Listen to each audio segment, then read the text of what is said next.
Ever wondered why Japanese, Korean, and Chinese cultures seem so similar, yet so different? You're not alone. Maybe you've tried sushi, binge-watched a K-drama, or ordered dim sum, but do you really know what sets these three East Asian powerhouses apart? Food? The language? The way people greet each other? Spoiler, it's all of that and way more. Whether you're a culture geek, a traveler, or just someone who loves a good bowl of noodles, this is your ultimate guide.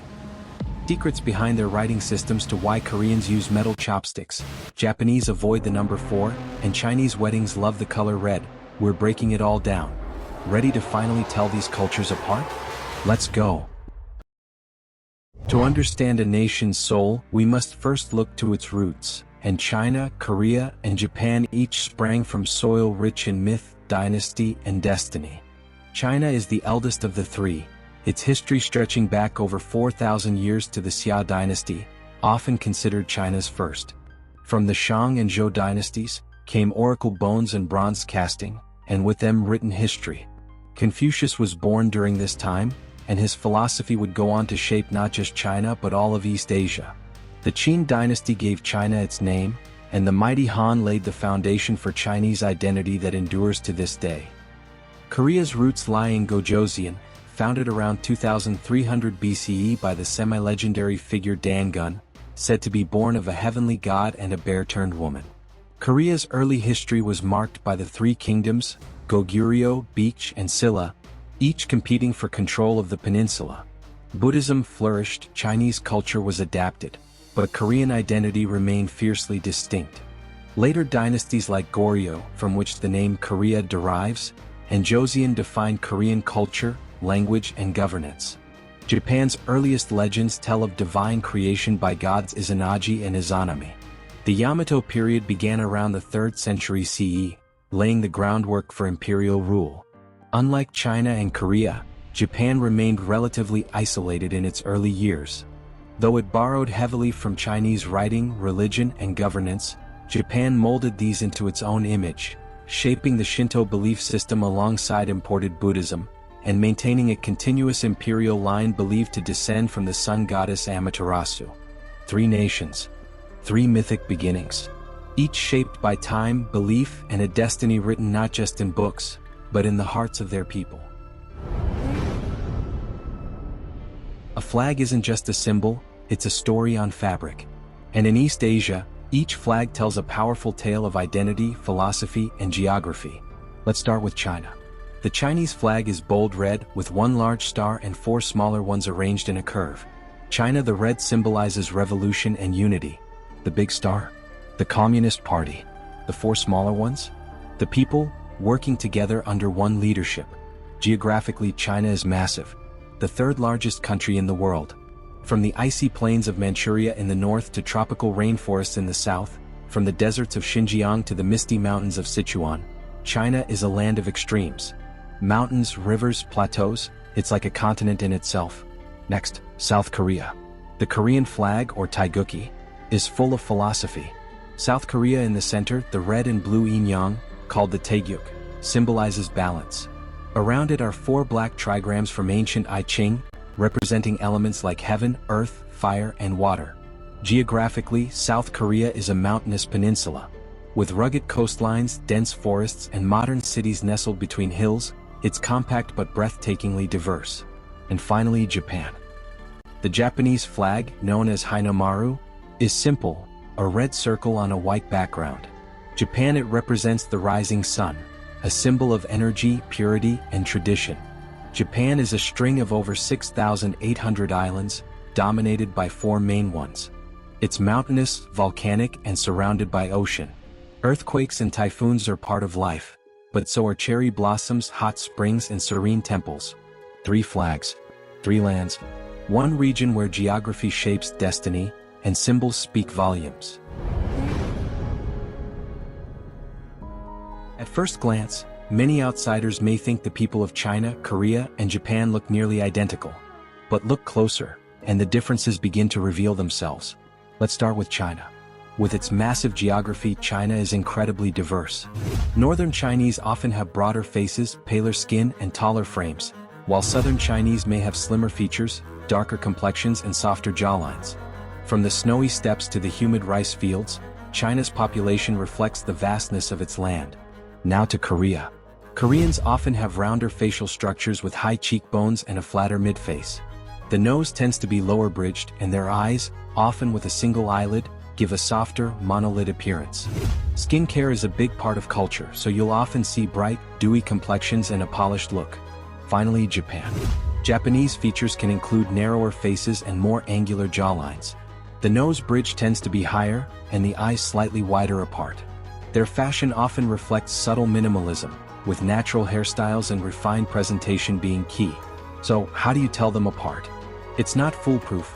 There's overlap, and globalization has blurred lines even more, but culturally, style and grooming often give strong clues. Koreans lean into bold, youthful fashion. Japanese style is understated and structured. Chinese trends vary wildly. Urban centers like Shanghai reflect global fashion, while rural areas preserve traditional looks. I will dig deep into these in the next few minutes. Stay with me. In the end, each face tells a different story of heritage, history, and identity. What unites them isn't just how they look, but how proudly they carry where they come from. Clothing isn't just fabric, it's a mirror of culture, history, and pride. And in East Asia, traditional dress is a living art. Let's begin with China. The iconic Hanfu dates back over 2,000 years to the Han Dynasty. Flowing robes, wide sleeves, and layered silk reflect grace and harmony. Worn by scholars, royals, and warriors alike, Hanfu symbolizes elegance and Confucian values. Later, during the Qing dynasty, the qipao emerged, especially among women. It's sleek, high-collared, and body-hugging, a fusion of tradition and modern chic. Next, we move to Korea, where the hanbok tells a story of color and curve.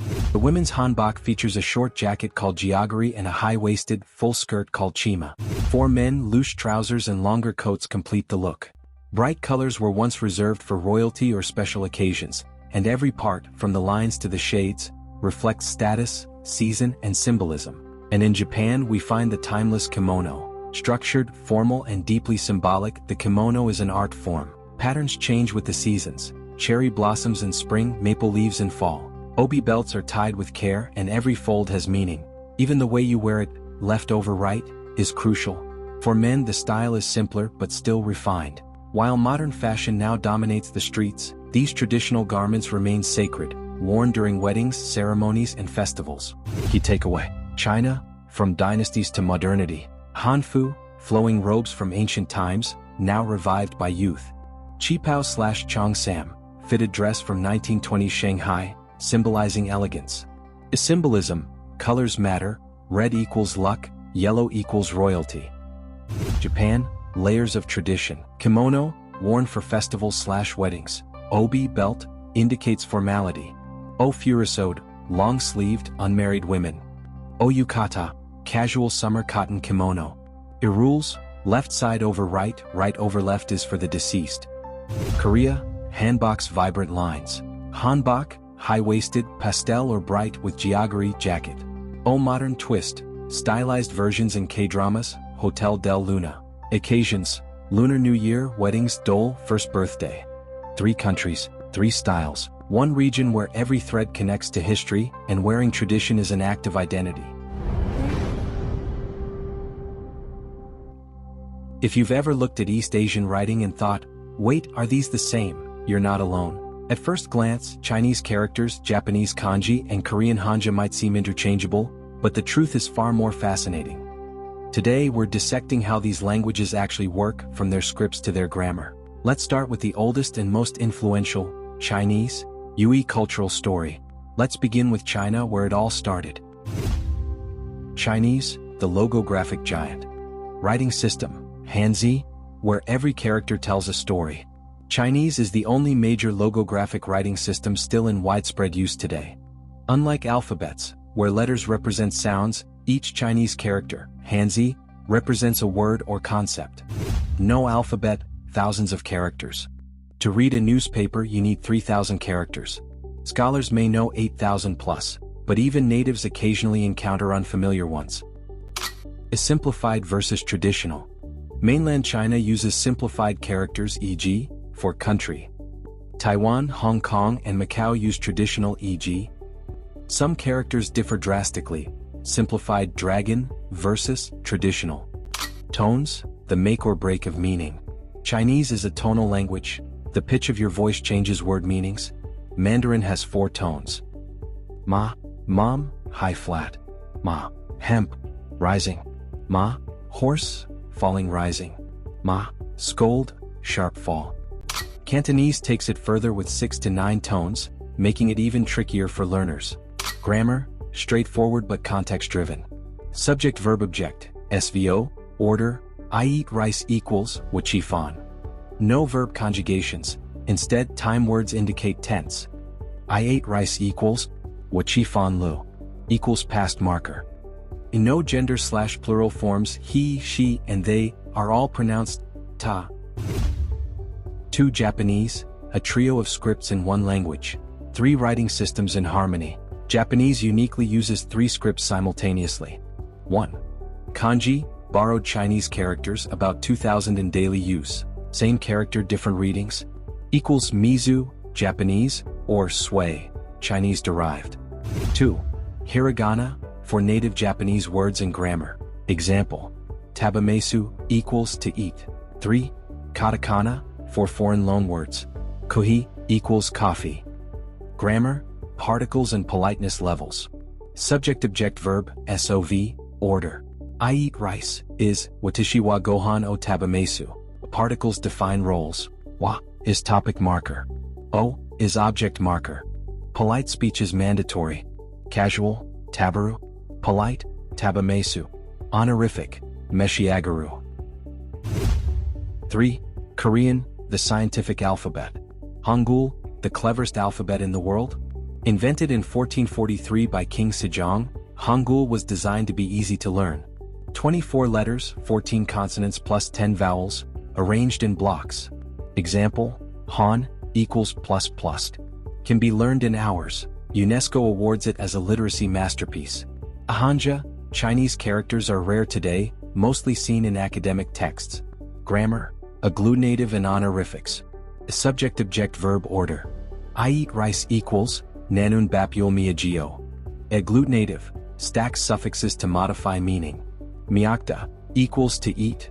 Miagio, equals I eat. Honorifics change verbs. Hata, equals do. Hasimnada, equals formal do. Key takeaways, how to tell them apart. So next time you see East Asian text, remember, Chinese is all characters, Japanese mixes 3 scripts, and Korean uses that sleek block alphabet. But wait until you hear how these differences play out in food, manners, and pop culture. That's where things get even more interesting. A simple hello in East Asia is never just a greeting, it's a reflection of history, respect, and social awareness. Let's begin with Japan, where greetings are a delicate ritual. The most iconic is the bow. Deep, shallow, long, or quick, each bow carries meaning. A lower, longer bow shows deep respect or apology, while a short nod suffices for casual encounters. The standard verbal greeting is konnichiwa, Hey, konnichiwa. Konnichiwa. meaning good afternoon. But time matters. You say ohayo gozaimasu in the morning,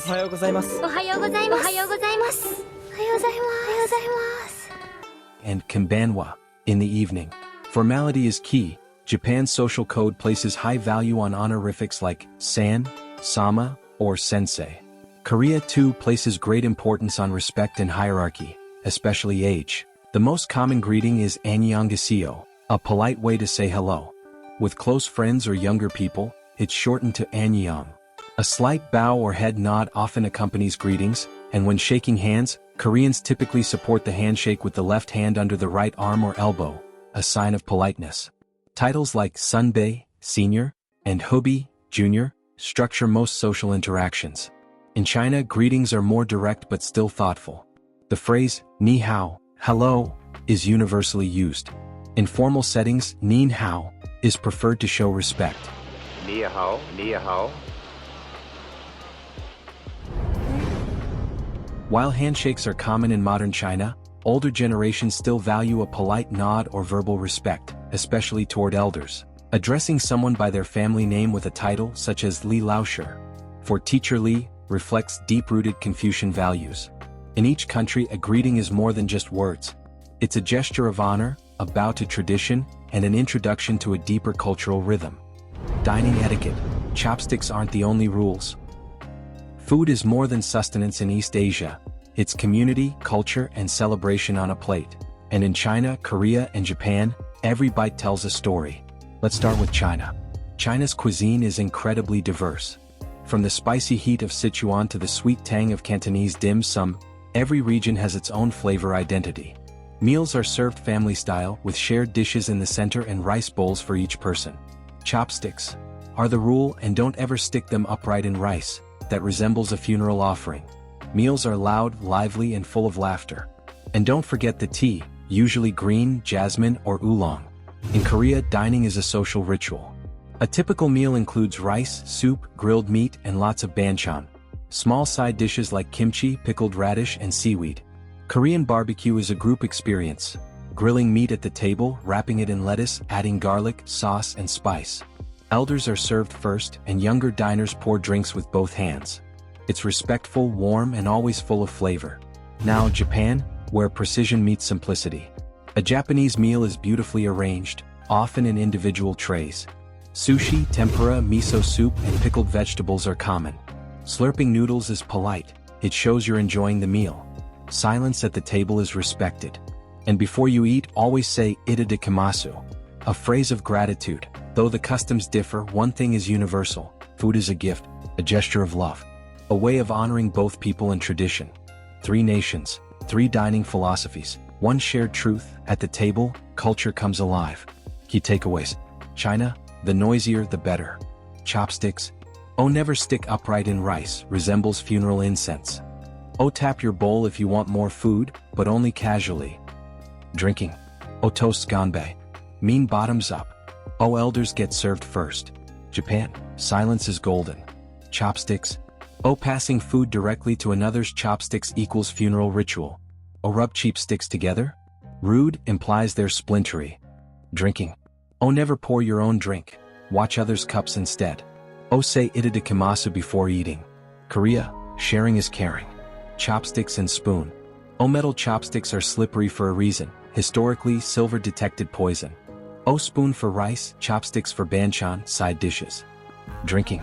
Oh, turn your head when sipping in front of elders. Oh, pour with 2 hands, always. Move over. Hollywood. East Asia is running the pop culture game now. From BTS breaking the internet to anime dominating Netflix, and C-drama stealing hearts worldwide, let's break down how China, Japan, and Korea are rewriting global entertainment. Let's start with China. China's entertainment industry is booming, with C-pop, Chinese pop, rising as a global competitor to K-pop. Big-budget Chinese films like The Wandering Earth have made waves internationally, while historical dramas like The Untamed attract millions of fans. Chinese social media apps like Weibo and Douyin, the Chinese version of TikTok, dominate the digital space, creating viral trends and pushing influencers into the spotlight. The country's gaming industry is also massive, with titles like Honor of Kings topping global charts. Moving on to Korea, where K-pop reigns supreme. K-pop isn't just a genre, it's a phenomenon. Groups like BTS and Blackpink have millions of fans worldwide, blending music, fashion, and choreography into an electrifying spectacle. K-dramas, too, are everywhere. Shows like Crash Landing on You and Squid Game have captivated global audiences. Korea's gaming culture is just as powerful, with online games like League of Legends drawing millions of players. Finally, Japan, the birthplace of anime, manga, and J-pop. Anime has a global following, with titles like Naruto, Attack on Titan, and My Hero Academia shaping international pop culture. Japan is also home to idol groups, pop stars with a dedicated fan base. On top of that, video games like Final Fantasy and Super Mario continue to dominate. Japan's unique approach to fashion, from Harajuku style to high-end designers, influences global trends. Key takeaways. So who wins the pop culture war? Korea dominates music, Japan owns anime, and China? Well, they've got 1.4 billion people tuning in. And there you have it, China, Japan, and Korea. 3 cultures that shaped history, dazzle the world today, and will keep influencing tomorrow. But here's the truth, we've only scratched the surface. There's so much more, festivals, myths, even how they handle love and work, that we couldn't fit into one video. researching and editing this? Not easy. But your support, yes, even just a subscribe or like fuels this channel. It's free for you, but it tells me, hey, we want part 2. So, should I dive deeper? Comment below. Until next time, stay curious and remember, the world's too fascinating to ignore. See you in the next one.